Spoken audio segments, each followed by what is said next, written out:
Singapura menjadi negara ASEAN pertama yang berani menjatuhkan sanksi pada Rusia.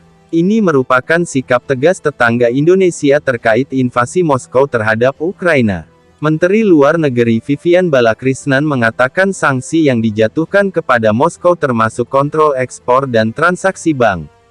Singapura akan menjatuhkan sanksi kepada Rusia bersama dengan negara-negara lain yang berpikiran sama, katanya seperti dikutip channel News Asia.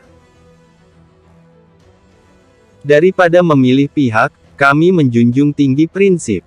Akibatnya, ketika kami menjalankan kebijakan luar negeri kami dengan cara yang koheren dan konsisten, kami juga menjadi mitra yang dapat diandalkan bagi mereka yang menjalankan prinsip yang sama, katanya.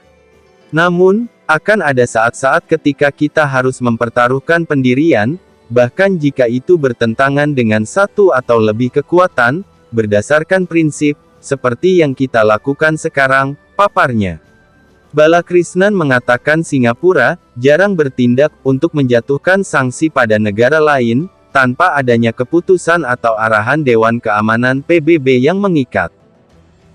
Namun, mengingat serangan Rusia yang belum pernah terjadi sebelumnya terhadap Ukraina, dan veto yang mengejutkan oleh Rusia atas rancangan resolusi Dewan Keamanan PBB, Singapura bermaksud untuk bertindak bersama dengan banyak negara lain yang berpikiran sama untuk menjatuhkan sanksi dan pembatasan yang sesuai terhadap Rusia, kata Balakrishnan.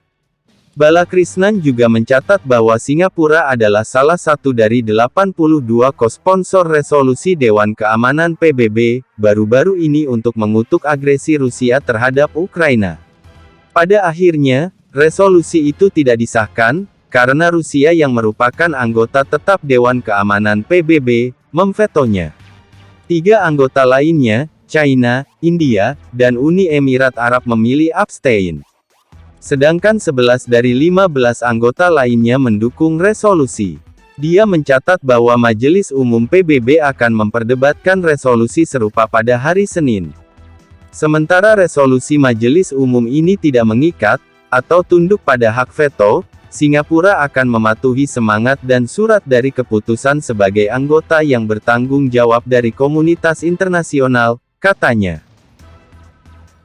Secara khusus, kami akan memberlakukan kontrol ekspor pada barang-barang yang dapat digunakan secara langsung sebagai senjata di Ukraina untuk melukai atau menaklukkan Ukraina, paparnya.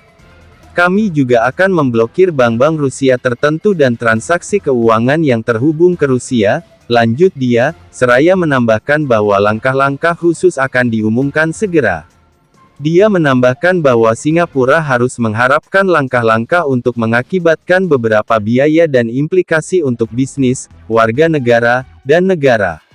Namun, kecuali jika kita, sebagai sebuah negara, membela prinsip-prinsip yang menjadi dasar bagi kemerdekaan dan kedaulatan negara-negara yang lebih kecil, hak kita sendiri untuk hidup dan makmur sebagai sebuah bangsa juga dapat dipertanyakan, lanjut menteri tersebut.